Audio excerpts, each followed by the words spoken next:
Bonjour tout le monde, j'espère que je vous retrouve dans une forme splendide. Aujourd'hui, je suis Pascale Turcotte, coach, formateur, conférencière, certifiée en neurosciences et je travaille auprès des entreprises. Et ça me fait plaisir d'être avec vous. Je tiens à vous remercier pour vos commentaires, vos suggestions que vous nous avez envoyées. Cela nous aide vraiment à pouvoir mieux vous accompagner dans la situation qu'on vit présentement. Et je vous invite à partager le lien que vous recevez par courriel avec d'autres gestionnaires, avec d'autres entreprises qui, eux aussi, auraient besoin de support dans la situation que nous vivons tous présentement avec le coronavirus.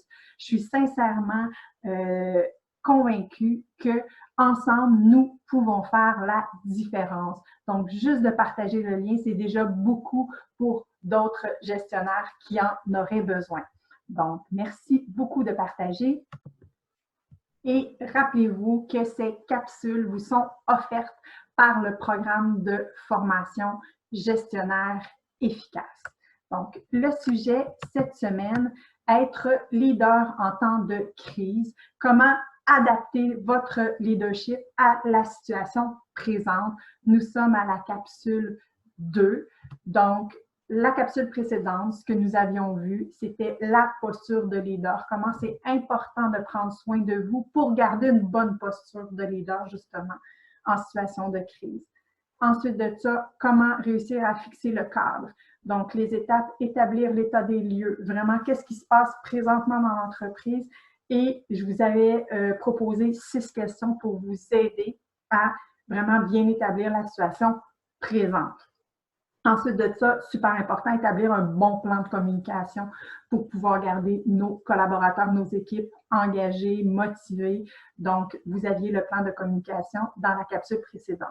Dans la capsule d'aujourd'hui, ce qu'on va voir, c'est contrôler le cadre. Comment on vient contrôler le cadre avec chacun de nos collaborateurs. Ensuite de ça, comment implanter la décision finale dans l'entreprise, comment guider la décision finale et piloter le tout, évidemment, c'est ce qu'on va voir aujourd'hui. Une erreur à éviter en tant que gestionnaire, c'est de croire que tous nos collaborateurs connaissent exactement le mode de fonctionnement. De croire que nos collaborateurs ont les automatismes pour réussir à rester focus dans la rigueur, pour réussir à rester focus sur leur travail. Donc, vraiment important de bien transmettre quelles sont les tâches, quelles sont les attentes, quels sont les buts. Donc, c'est ce qu'on va voir aujourd'hui. Alors, bon, pour contrôler le cadre, il est vraiment essentiel de bien le définir clairement et de bien le transmettre de façon très claire. Donc, on le sait, en situation de crise, ça peut changer très rapidement. Donc, souvent, il y a des nouvelles tâches qui vont arriver, il y a des nouveaux projets, il y a des nouvelles choses beaucoup plus urgentes qui arrivent sur le tas et il faut être capable de définir clairement avec chacun de nos collaborateurs quelles sont les règles du jeu. Dans le fond, établir comme il faut les règles du jeu, c'est vraiment, ça veut dire être capable de donner un objectif clair et motivant pour nos collaborateurs. Ça veut dire aussi que chacun des collaborateurs qui sont impliqués dans le projet, dans la tâche, dans ce qu'il y a à accomplir, sont clairement définis. Tout le monde sait ce qu'ils ont à faire, c'est clair. Ensuite de ça, le terrain doit être délimité. C'est jusqu'où on peut aller, quelles sont nos tâches, qu'est-ce qui nous appartient, qu'est-ce qui appartient à l'autre. Donc, vraiment très bien délimiter le terrain. Ensuite de ça, le temps. Hein, combien de temps on a pour exécuter cette tâche-là? Super important. S'assurer que nos collaborateurs ont tout le matériel nécessaire pour réussir à faire la tâche qui leur sont remis. Donc, dans le fond, les attentes et les règles du jeu doivent être super claires pour tout le monde, doivent être communiquées de façon régulière en situation de crise et idéalement fait avec chacun de nos collaborateurs. Évidemment, je le sais que ce n'est pas toujours possible, mais le plus souvent possible, surtout avec les collaborateurs qui sont un petit peu plus affectés par la situation présente. Donc, on se fait un horaire régulièrement pour passer un petit 5-10 minutes avec notre collaborateur pour être capable d'établir comme il faut les règles du jeu. Vous pouvez vous servir des 6 questions que je vous ai transmises dans la capsule précédente pour justement établir qu'est-ce qui se passe, c'est quoi la situation présentement avec ce collaborateur-là, avec celui avec qui vous parlez, puis vous définissez clairement le cadre pour lui. Ensuite de ça, très important, soyez à l'écoute. Vraiment, soyez à l'écoute puis cherchez des solutions. Rappelez-vous, dans les 6 questions, la question numéro 6, c'est quelles sont les solutions pour réussir à atteindre l'objectif, pour réussir à régler le problème tranquillement. Donc, écoutez vos collaborateurs, posez des questions, demandez-leur comment ils se sentent avec la tâche qu'on vient de donner, demandez-leur quelles sont leurs idées, comment ils vivent ça et tout ça. C'est super important. Puis je sais que vous savez que le bien-être au travail, c'est une source de performance. Donc, il faut s'assurer que tout le monde en situation de crise, même si ça va rapidement, mais en situation de crise, il faut s'assurer que tout le monde va bien. Puis tout le monde est à l'aise, puis tout le monde sait ce qu'ils ont à faire. Donc, il faut vraiment être clair sur ça. Donc, n'ayez pas peur de poser des questions à vos collaborateurs sur comment ils se sentent. N'ayez pas peur de poser des questions pour voir s'ils voient une problématique à ce qu'ils ont à faire. Et si jamais il vous arrive avec un problème, surtout, ne tombez pas dans le piège du triangle de Karpman. Donc, tombez pas dans la position du sauveur, de trouver des solutions pour votre collaborateur. Hein. Ça pourrait démotiver votre collaborateur, ça peut lui enlever de l'estime de lui. Donc, très important, ne pas trouver des solutions pour lui, mais l'aider à chercher des solutions avec lui. Ou ne tombez pas dans la position de l'accusateur, celui qui accuse la personne qui n'a pas fait ses tâches, qui n'a pas réussi. Donc, faites attention au triangle de Karpman ou tomber dans la victime puis dire, ben là, moi aussi, j'en ai assez de travail en tant que gestionnaire, fait que débrouille-toi. Ben ça non plus, il faut faire attention à ne pas tomber là-dedans. On reste vraiment égal à égal et ensemble, on travaille pour construire un bon plan de match. Donc, moi, mon rôle en tant que gestionnaire, c'est d'établir quelles sont les tâches, qu'est-ce qui doit être fait et comment le faire. Bien, je l'établis avec mon collaborateur.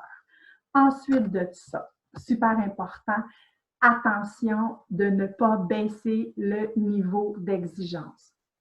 Donc, le niveau d'exigence, c'est vraiment nos émotions à nous en tant que gestionnaire qui peut faire « Ah oui, mais je le sais, c'est difficile. Ah oui, mais il y a ses enfants à la maison en télétravail.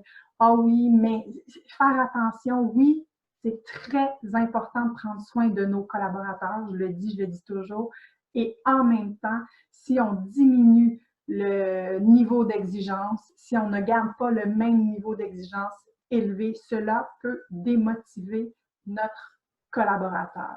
Donc, en étant un bon gestionnaire, vous protégez vos collaborateurs. Votre tâche, c'est de faciliter, dans le fond, leurs tâches et de réaliser un bon plan de match avec eux, mais surtout, ne laissez pas la complaisance puis l'indulgence s'installer. Donc, dès la première excuse, dès le premier évitement de la part d'un de vos collaborateurs, ramenez-les rapidement vers l'objectif.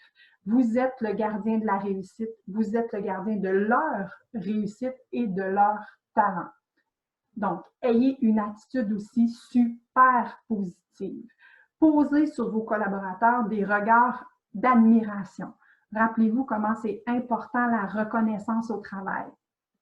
Donc, soyez super positif. Redonnez toute l'importance et toute la place au principe du plaisir. Le plaisir donne envie d'aller vers l'avant.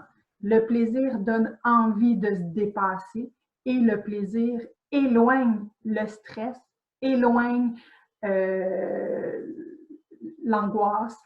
Vraiment, je vous le dis, donnez toute la place au plaisir. Valorisez systématiquement tout ce que vos collaborateurs font de bien. Souligner les bons coups, c'est vraiment nécessaire pour réussir à contrôler le cadre adéquatement. Ensuite de ça, une fois que la décision, que le plan de match, la décision finale est prise, donc j'ai proposé, parce qu'on est en situation de crise, donc oui, c'est nous qui proposons des tâches à nos collaborateurs parce que c'est nous qui sont comme je disais tantôt, hein, on est le gardien de la réussite. Donc oui, en situation de crise, on va être un petit peu plus au devant pour proposer ce qu'il a à faire. Par contre, le plan de match, je le bâtis avec lui, donc avec mon collaborateur. Et ensuite de ça, ben, c'est moi qui est le gardien. Je dois garder le cap et m'assurer que mes collaborateurs aussi gardent le cap. Donc, vraiment dans la décision finale, vous êtes comme un phare. Vous êtes là pour éclairer la route et les guider, et non pas les diriger, mais les guider vers la tâche à accomplir, vers l'objectif à atteindre. Ensuite de ça, encore une fois, je le répète, mais je ne le répéterai jamais assez, gérer les émotions, gérer tout ce qui se passe. Attention, comme je vous disais, aux excuses, aux fuites. Attention à tout ça. C'est vraiment important de gérer vos émotions, premièrement, en tant que gestionnaire, mais aussi gérer les émotions de vos collaborateurs. Assurez-vous, je le dis encore une fois, qu'ils aillent bien, puis posez des questions émotionnelles à vos collaborateurs. Et je dis toujours, humanisez vos performances en entreprise. Je le disais même avant la crise du coronavirus, mais encore plus important aujourd'hui, humanisez les performances. Donc, rappelez-vous que le plaisir impactera favorablement chacun de vos collaborateurs dans leur motivation et dans leur engagement. Maintenant, piloter. Donc, anticiper les obstacles, c'est super important. Il va y avoir plusieurs obstacles sur le parcours. Il y en a toujours encore plus en situation de crise. Donc, anticiper les obstacles. Et il peut y avoir plusieurs styles d'obstacles aussi. Donc, attention, là, soyez à l'affût de tout ce qu'il peut y avoir, autant au niveau des connaissances, au niveau du savoir-faire, au niveau du savoir-être, au niveau du temps, au niveau du matériel, au niveau de la motivation. Donc, il peut y en avoir plusieurs. Donc, à partir du moment où vous avez détecté un obstacle qui pourrait y arriver, qui pourrait être là, bien, entourez-vous des bonnes personnes. Ensuite de ça, favorisez les échanges par rapport à cet obstacle-là, parce qu'avec les échanges, on a toujours plus de solutions devant nous. Ensuite de ça, adaptez-vous aux gens avec qui vous vous entourez et interagissez le plus souvent possible pour réussir justement à anticiper les obstacles qui pourraient être sur le chemin. Ensuite de ça, ben, je vous dis, il faut recommencer dès le départ.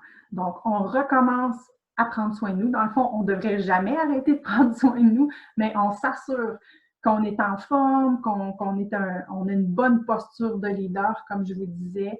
Ensuite de ça, on établit régulièrement l'état des lieux pour réussir à fixer le cadre, les 6 questions. Je vous dis, plus que je travaille avec les 6 questions, plus que c'est facile et rapide d'établir l'état des lieux.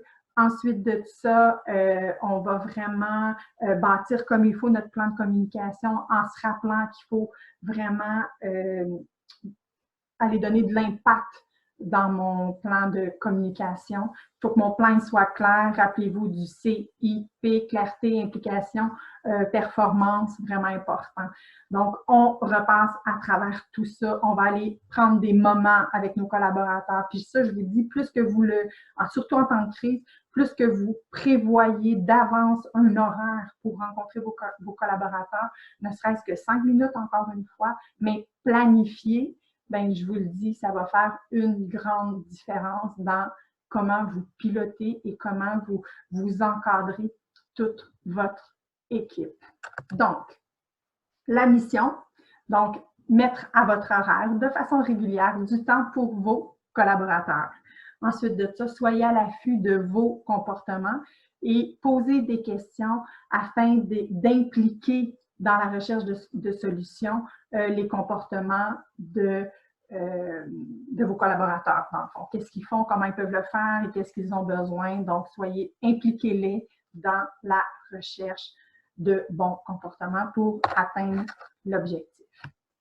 Donc, encore une fois, On aimerait avoir vos commentaires, vos suggestions. Voici les coordonnées des cégeps fondateurs et partenaires du programme Gestionnaire efficace. Donc, envoyez un courriel avec vos commentaires, vos suggestions. On va être super content de vous lire et de répondre en capsule. Donc, en terminant, lorsque les soubresauts de la crise seront atténués et qu'il sera temps pour vous de planifier la relance dans vos entreprises, sachez que le programme de formation gestionnaire efficace est éligible à la subvention du COVID-19 annoncée par le premier ministre Legault. Donc, une super bonne nouvelle. On est très content de ça. Alors, encore une fois, ça va bien aller. Un grand merci à chacun d'entre vous et faites votre mission. Merci, au revoir.